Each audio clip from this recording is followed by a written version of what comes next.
ಇನ್ನು ಈ cockroach party ಕಥೆ ಇನ್ಸ್ಟಾಗ್ರಾಮ್ನಲ್ಲಿ ಇದರ ಅಬ್ಬರ ಜಾಸ್ತಿ ಆಗಿದೆ. 2 ಕೋಟಿ ಫಾಲೋವರ್ಸ್ ಇದ್ದಾರೆ. 5 ದಿನಗಳಲ್ಲಿ 2 ಕೋಟಿ ಫಾಲೋವರ್ಸ್. ಯಾರು ಮಾಡ್ತಾ ಇದ್ದಾರೆ, ಏನು ಎತ್ತ, ಎಲ್ಲಿಂದ ಜಾಸ್ತಿ ಆಗ್ತಾ ಇದೆ? ಯಾರೋ ಒಬ್ಬ ಅಮೆರಿಕದಲ್ಲಿ ಕೂತ್ಕೊಂಡಿರುವಂಥ ವ್ಯಕ್ತಿ ಈ ರೀತಿ ಮಾಡಿ ಅದನ್ನು ಈ ಹುಡುಗರುಗಳೆಲ್ಲ ಫಾಲೋ ಮಾಡ್ತಿರುವಂಥದ್ದು, ಇದೆಲ್ಲ ಕೆಲವೊಂದು ನಂಬಲಿಕ್ಕೆ ಸಾಧ್ಯವಿಲ್ಲ. ಆ ರೀತಿ ಇದೆ. ಪ್ರಶ್ನೆ ಬೇರೆ.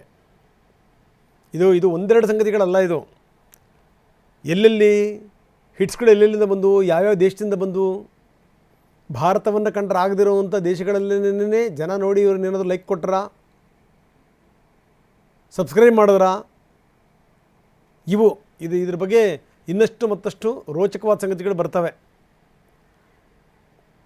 ಯಾಕಂದರೆ ತೀರಾ ಭಾರತೀಯ ಯುವಕರು ಏನು ಅಷ್ಟು ದಡ್ರ, ಅವರೊಂಥರ ಈ ತಮಾಷೆಯಾಗಿ ಇದನ್ನು ನೋಡ್ತಾ ಇದ್ದಾರೆ, ಎಂಟರ್ಟೈನ್ಮೆಂಟ್ ರೀತಿಯಲ್ಲಿ ಇದನ್ನು ನೋಡ್ತಾ ಇದ್ದಾರೆ. ಪ್ರಶ್ನೆ ಬೇರೆ.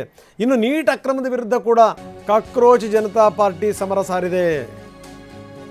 ಅಭಿಜಿತ್ ಈತನೇ ಇದರ ರೂವಾರಿ. ಧರ್ಮೇಂದ್ರ ಪ್ರಧಾನ್ ರಾಜೀನಾಮೆಗೆ ಅಭಿಜಿತ್ ಒತ್ತಾಯ ಮಾಡಿದ್ದಾರೆ. ಇವತ್ತು ನಾವು ಅಸಲಿ ಕೆಲಸ ಮಾಡಲಿಕ್ಕೆ ಆರಂಭ ಮಾಡಿದ್ದೀವಿ. ಶಿಕ್ಷಣ ಸಚಿವರ ರಾಜೀನಾಮೆನ ಕೇಳ್ತಾ ಇದ್ದೀವಿ. ಆಡಳಿತ ವ್ಯವಸ್ಥೆಯ ಜವಾಬ್ದಾರಿಯನ್ನು ನಾವು ಜ್ಞಾಪಿಸ್ತೀವಿ ಅಂದಿದ್ದಾನೆ ಈತ. How are you cockroaches? यार मुझे सभी लोग बोल रहे हैं आप इंटरनेट पर धमाल मचा रहे हो, लेकिन मुझे लगता है अब कुछ असली काम करने का भी वक्त आ गया है, जिसके लिए हमने ये शुरू किया था. तो आज हम एक पिटीशन शुरू करने जा रहे हैं जहां पर हम एजुकेशन मिनिस्टर का रेजिग्नेशन मांगने जा रहे हैं. तो आप सभी लोग इसको ज्यादा से ज्यादा नंबर्स में साइन करिए और सपोर्ट कीजिए, क्योंकि अब वक्त आ गया है to make this system accountable. ये सिस्टम की गलती थी जिसकी वजह से 22 लाख से ज्यादा स्टूडेंट्स का फ्यूचर खराब हुआ है. ये सिस्टम की गलती थी जिसकी वजह से नीट के स्टूडेंट्स को सुसाइड करनी पड़ी है. तो हम चाहते हैं कि कुछ भी हो जाए, लेकिन धर्मेंद्र प्रधान को रिजाइन तो करना ही पड़ेगा. तो चलिए साथ में आवाज उठाते और एक प्रेशर बनाते हैं, जिससे उन सभी विद्यार्थियों को, उन सभी स्टूडेंट्स को न्याय मिलेगा जिनके साथ गलत हुआ है. ಕಾಕ್ರೋಚ್ ಜನತಾ ಪಾರ್ಟಿಗೆ ಫಾಲೋವರ್ಸ್ ಹೆಚ್ಚಿನವರು ಎಲ್ಲಿದ್ದಾರೆ? ಪಾಕಿಸ್ತಾನದವರಿದ್ದಾರೆ. ಕೊಡಗಿನಲ್ಲಿ ಮಾಜಿ ಸ್ಪೀಕರ್ KG ಬೋಪಯ್ಯ ಈ ಆರೋಪ ಮಾಡಿದ್ದಾರೆ. ಇದು ದೇಶದ ಭದ್ರತೆಗೆ ಧಕ್ಕೆ ತರುವಂಥ ಹುನ್ನಾರ ಅಂದಿದ್ದಾರೆ ಅವರು. ಕಳೆದ 2 ದಿನಗಳಿಂದ ಏನು ಸರ್ವೋಚ್ಚ ನ್ಯಾಯಾಲಯದ ನ್ಯಾಯಾಧೀಶರು ಕೆಲವು ವಿಚಾರಗಳು ಬಂದಾಗ ಈ ಕೆಲವು ವ್ಯಕ್ತಿಗಳ ಬಗ್ಗೆ ಇವರೆಲ್ಲ ಕಾಕ್ರೋಚ್ ಥರ ಅಂತ ಹೇಳಿದ್ದಾರೆ. ಉದ್ದೇಶ ಏನು ಹಿಂದೆ ಮುಂದೆ ನೋಡದೆ ಏಕಾಏಕಿಯಾಗಿ ಅದಕ್ಕೆ ವಿರೋಧ ವ್ಯಕ್ತಪಡಿಸಿ, ಅಮೇರಿಕದ ಪ್ರಜೆ ಹೆಸರಿಗೆ ಪುಣೆಯಲ್ಲಿ ಹುಟ್ಟಿರ್ಬೋದು, ಆದರೆ ಇವತ್ತು ನನಗಿರುವ ಮಾಹಿತಿ ಪ್ರಕಾರ ಆತ ಅಮೇರಿಕದ ಸಿಟಿಸನ್. ಅವರು ಕಾಕ್ರೋಚ್ ಜನತಾ ಪಾರ್ಟಿ ಅಂತ ಕಳೆದು ಗಂಟೆಗಟ್ಟಲೆ ಒಳಗೆ ಅಷ್ಟು ಮಿಲಿಯನ್ ಫಾಲೋವರ್ಸು ಎಲ್ಲವೂ ಮಾಡಿದ್ದಾರೆ. ಆದರೆ ಅದನ್ನು ಆಳವಾಗಿ ಹೋಗಿ ನೋಡಿದಾಗ ಭಾರತೀಯರಿಗಿಂತ ಹೆಚ್ಚು ಅದರಲ್ಲಿ ಪಾಕಿಸ್ತಾನ ಪ್ರಜೆಗಳೇ ಇದ್ದಾರೆ ಆ ಸಾಮಾಜಿಕ ಜಾಲತಾಣದಲ್ಲಿ. ಇದು ಕೂಡ ದೇಶದ ಒಂದು ಅಖಂಡತೆಗೆ, ಭದ್ರತೆಗೆ ಧಕ್ಕೆ ತರುವಂಥ ಒಂದು ಹುನ್ನಾರ ಅಂತ ನಾನು ಅನ್ನಿಸ್ತದೆ. ಇನ್ನು ಈ ಜಿರ್ಲೆಯ ತರಲೆ ಬಗ್ಗೆ ಕೆಲ ನಾಯಕರುಗಳು ಪರವಾಗಿಯೂ ಕೂಡ ಮಾತಾಡಿದ್ದಾರೆ. ನೋಡಿ, ಕೇಂದ್ರ ಸಮಸ್ಯೆಗಳಿಗೆ ಸ್ಪಂದಿಸ್ತಾ ಇಲ್ಲ, ಹೀಗಾಗಿ ಯುವಕರು ಆಕ್ರೋಶಗೊಂಡಿದ್ದಾರೆ, ಅದು ಇದರಲ್ಲಿ ಎದ್ದು ಕಾಣ್ತಿದೆ ಅಂತಾರೆ ಶರಣ್ ಪ್ರಕಾಶ್ ಪಾಟೀಲ್. ಈಗ ಇದ್ರ ಬಗ್ಗೆ ನನಗೆ ಅಷ್ಟು ಮಾಹಿತಿ ಇಲ್ಲ, ಆದರೆ ಯುವಕರು ಈ ದೇಶದ ಭವಿಷ್ಯ, ಯಾರು ಕಾಕ್ರೋಚ್ ಆಗ್ಲಿಕ್ಕೆ ಸಾಧ್ಯ ಇಲ್ಲ. ಅವರು ಪಾಪ ಕಷ್ಟಪಟ್ಟು 22 ಲಕ್ಷ ಮಕ್ಕಳು ಎಕ್ಸಾಮ್ ಬರೀತಾರೆ, ಪ್ರಶ್ನೆ ಪತ್ರಿಕೆ ಸೋರಿಕೆ ಆಗ್ತದೆ. 1 ವರ್ಷ ಅಲ್ಲ, ಪ್ರತಿ ವರ್ಷ. ಅಂದರೆ ಕೇಂದ್ರ ಸರ್ಕಾರದ ಬೇಜವಾಬ್ದಾರಿತನ ಪರಮಾವಧಿ ಅಂತಕ್ಕಂಥದ್ದು ನನಗೆ ನೋಡಿ. ಈಗ ಇದ್ರ ಬಗ್ಗೆ ಬನ್ನಿ, ನಮ್ಮ ಪ್ರತಿನಿಧಿ ಹರೀಶ್ ನಮ್ಮೊಂದಿಗೆ ಈಗ ನೇರ ಸಂಪರ್ಕದಿದ್ದಾರೆ. ಹರೀಶ್, ಜಿರ್ಲೆಯ ತರಲೆ ಜಾಸ್ತಿ ಆಗಿದೆ, ಯಾಕಂದರೆ ಈ ತುಂಬ ಯುವಕರು ಇದನ್ನು ಫಾಲೋ ಮಾಡ್ತಾ ಇದ್ದಾರೆ ಅನ್ನುವಂಥದ್ದು. ಜೊತೆಗೇನು ಅಂದರೆ ಅವ್ರು ಹೇಳಿರುವಂಥ ಪಾಯಿಂಟ್ಸ್ಗಳು ಕೂಡ ಭಾಳ ಅದ್ಭುತವಾಗಿವೆ.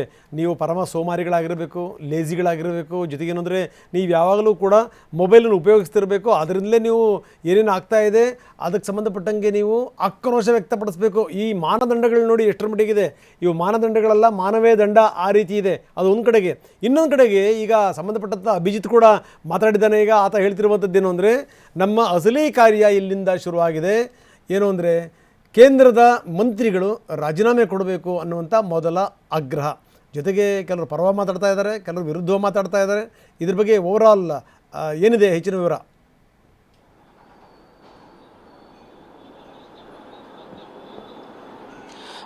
ಹೌದು ರಂಗನಾಥ್, ಪ್ರಮುಖವಾಗಿ ಇದು ಶುರುವಾಗಿದ್ದಂಥದ್ದು ಒಂದು ಹಾಸ್ಯ ವಿಡಂಬನೆ ಮಾಡೋದ್ರ ಮೂಲಕ, ಅಂದ್ರೆ ಪ್ರಸ್ತುತ ರಾಜಕೀಯ ವ್ಯವಸ್ಥೆಯನ್ನ ಒಂದು ಹಾಸ್ಯದ ಮೂಲಕ ವಿಡಂಬನೆ ಮಾಡಬೇಕು ಅನ್ನುವಂಥ ಕಾರಣಕ್ಕೋಸ್ಕರ ಈ ಕಾಕ್ರೋಚ್ ಜನತಾ ಪಾರ್ಟಿ ಅನ್ನುವಂತಹ ಪೇಜ್ ಇನ್ಸ್ಟಾಗ್ರಾಮ್ನಲ್ಲಿ ಶುರುವಾಯಿತು. ಆದರೆ ಅದರ ಜನಪ್ರಿಯತೆ ಹೆಚ್ಚಾಗ್ತಾ ಹೋಗ್ತಿದೆ.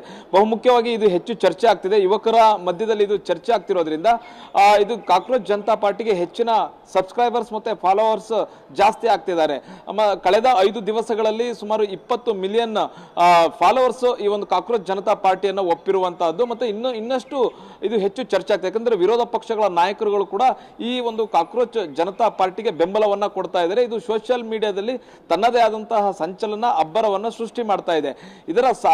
ಇದನ್ನೀಗ ಕೇಂದ್ರ ಸರ್ಕಾರ ಬೇರೆ ರೀತಿಯಲ್ಲಿ ನೋಡ್ತಾ ಇದೆ. ಇದು ಭಾರತದ ಭದ್ರತಾ ವ್ಯವಸ್ಥೆಗೆ ಧಕ್ಕೆ ಅನ್ನುವಂತಹ ನಿಟ್ಟಿನಲ್ಲಿ ಎಕ್ಸ್ ನ ಖಾತೆಯನ್ನ ಈಗ ಬಂದ್ ಮಾಡಿರುವಂತಹದ್ದು. ಯಾಕಂತಂದ್ರೆ ಇದರ ಹಿನ್ನೆಲೆಯನ್ನ ಕೇಂದ್ರ ಸರ್ಕಾರ ಈಗ ಕೆದಕ್ತಾ ಇದೆ. ಯಾರಿದಕ್ಕೆ ಸಪೋರ್ಟ್ ಮಾಡ್ತಾ ಇದ್ದಾರೆ? ಇದಕ್ಕೆ ನಿಜಕ್ಕೂ ಭಾರತದ ಯುವಕರು ಸಪೋರ್ಟ್ ಮಾಡ್ತಾ ಇದ್ದಾರಾ, ಅಥವಾ ಭಾರತ ದೇಶದ ಹೊರಗಿರ್ತಕ್ಕಂತಹ ಭಾರತ ವಿರೋಧಿ ಮನಸ್ಸುಗಳು ಇದಕ್ಕೆ ಏನಾದರೂ ಸಪೋರ್ಟ್ ಮಾಡ್ತಿದಾವ ಅನ್ನುವಂಥ ನಿಟ್ಟಿನಲ್ಲಿ ಕೇಂದ್ರ ಸರ್ಕಾರ ಈಗ ತನಿಖೆಯನ್ನ ಮಾಡ್ತಾ ಇದೆ. ಈಗ ಎಕ್ಸ್ ಖಾತೆಯನ್ನು ಸಂಪೂರ್ಣವಾಗಿ ನಿರ್ಬಂಧ ಹೇರಿದೆ. ನಿರ್ಬಂಧ ಹೇರೋದಕ್ಕೆ ಕಾರಣವನ್ನು ಕೊಟ್ಟಿದೆ. ಮುಖ್ಯವಾಗಿ ಕೇಂದ್ರದ ಗುಪ್ತಚರ ಇಲಾಖೆ ಮಾಹಿತಿಯನ್ನು ಕೊಟ್ಟಿದೆ, ಮಾಹಿತಿ ಮತ್ತು ಪ್ರಸಾರ ಇಲಾಖೆಗೆ. ಅಂದ್ರೆ ಈ ಒಂದು ಖಾತೆ ಏನಿದೆ ಇದು ಮತ್ತೆ ಇದೊಂದು ಆಂದೋಲನ ರೀತಿಯಾಗಿ ಏನು ತೆಗೆದುಕೊಳ್ತಾ ಇದೆ, ಇದು ಭಾರತದ ಭದ್ರತಾ ವ್ಯವಸ್ಥೆಗೆ ಧಕ್ಕೆ ತರುವಂತಹದ್ದು.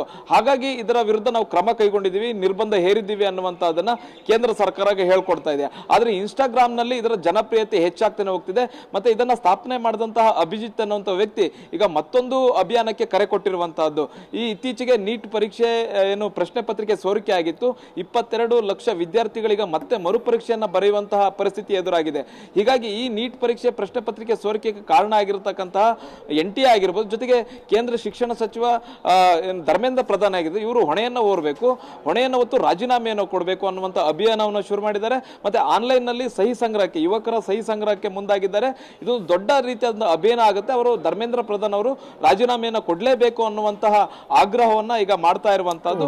ಇದು ಒಂದು ಬೇರೆ ಸ್ವರೂಪಕ್ಕೆ ಹೋಗ್ತಾ ಇದೆ. ವಿರೋಧ ಪಕ್ಷಗಳು ಇದನ್ನ ಸ್ವಾಗತ ಮಾಡ್ತವೆ. ಇಂಥ ಒಂದು ಹೋರಾಟ ಭಾರತದಲ್ಲಿ ಯುವ ಜನರಿಗೆ ಒಂದು ವೇದಿಕೆ ಆಗಬೇಕಾಗಿತ್ತು. ಆ ವೇದಿಕೆಯನ್ನ ಕಲ್ಪಿಸಿಕೊಟ್ಟಿರೋದಕ್ಕೆ ಮತ್ತೆ ಕೇಂದ್ರ ಸರ್ಕಾರದ ವಿರುದ್ಧ ಹೋರಾಟ ನಡೆಸೋದಕ್ಕೆ ಇದೊಂದು ಸೂಕ್ತ ವೇದಿಕೆ ಅಂತ ವಿರೋಧ ಪಕ್ಷಗಳು ಹೇಳ್ತಿದ್ದಾರೆ. ಆದರೆ ಇದನ್ನ ಕೇಂದ್ರ ಸರ್ಕಾರ ಹೇಳ್ತಿದೆ, ಇದು ಭಾರತದ ಭದ್ರತಾ ವ್ಯವಸ್ಥೆಗೆ ಇದ್ದಕ್ಕೆ ಇದು ಭಾರತದ ವಿರೋಧಿ ಮನಸ್ಸುಗಳು ಕಟ್ಟಿರ್ತಕ್ಕಂತಹ ಗುಂಪು ಅನ್ನುವಂತ ನಿಟ್ಟಿನಲ್ಲಿ ಈಗ ಹೇಳ್ತಾ ಇರುವಂತದ್ದು. ಈಗ ಅದರ ಬಗ್ಗೆ ಕೂಡ ತನಿಖೆ ಆಗ್ಬೇಕಾಗುತ್ತೆ. ಭಾರತದ ವಿರುದ್ಧ ಅದ ಭದ್ರತಾ ವ್ಯವಸ್ಥೆಗೆ ಧಕ್ಕೆ ಅಂತಂದ್ರೆ, ಭಾರತದ ಭದ್ರತೆಗೆ ಧಕ್ಕೆ ಅಂತಂದ್ರೆ ಅದರ ಬಗ್ಗೆ ತನಿಖೆ ಕೂಡ ಆಗ್ಬೇಕಾಗುತ್ತೆ. ಇದು ನಿಜಕ್ಕೂ ಒಂದ್ ವೇಳೆ ಯುವಕರಿಗೆ ಒಂದು ವೇದಿಕೆ ಆಗುತ್ತೆ, ಅವರ ಆಕ್ರೋಶ ಹತಾಶೆಗಳನ್ನು ವ್ಯಕ್ತಪಡಿಸಲಿಕ್ಕೆ ವೇದಿಕೆ ಅಂತ ಆದ್ರೆ ಅದು ಕೂಡ ಅದನ್ನ ವಿರೋಧ ಪಕ್ಷಗಳು ಕೂಡ ಅದನ್ನ ಸ್ವಾಗತವನ್ನು ಕೂಡ ಮಾಡ್ತಾ ಇರುವಂತದ್ದು. ಹರೀಶ್, ಧನ್ಯವಾದ ತಮ್ಮೆಲ್ಲ ಮಾಹಿತಿಗೆ.